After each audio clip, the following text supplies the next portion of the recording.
Today is Earth Day, an annual day that puts a spotlight on the Earth's health, which doctors now say is closely tied to your own health. And Isabel Lawrence talked to a local doctor about how pollution can impact you and your family. Isabel, good morning. Good morning. Yeah, we spoke to a cardiovascular specialist at university hospitals who shared with us some surprising information about Cleveland's pollution and the ways in which it might be putting you in danger.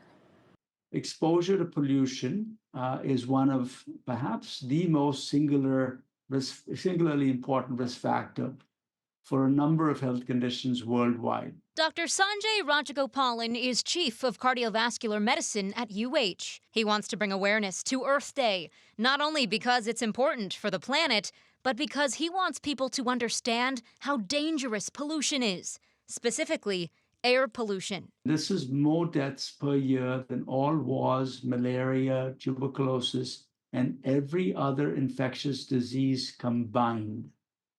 And that's just air pollution. Where it really becomes important is when people start to appreciate that there are actually definitive links between environmental pollution and your health, which also extends to the health of the planet.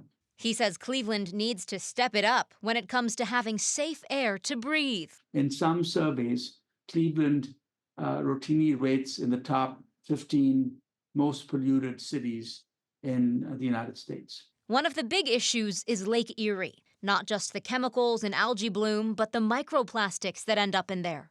A plastic bottle of water may include more than 240,000 tiny pieces of plastic, which can be absorbed into our bloodstream and arteries. It's recommended to use reusable bottles for beverages. Those that had nanoplastics in their carotid artery plaques had a higher incidence of heart attacks and strokes. Other ways to cut down on pollution: eating more plant-based food and reducing food waste. Reducing food wastage is a great way to reduce pollution because 1/3 of food in the United States goes to waste annually. Well, the doctor says it's important to advocate for and protect our green spaces. Ways you can do that: you can plant a tree or use native plants in your yard. Dave? Yeah, some alarming numbers there, Isabel. All right, thank you. We'll see you later this morning.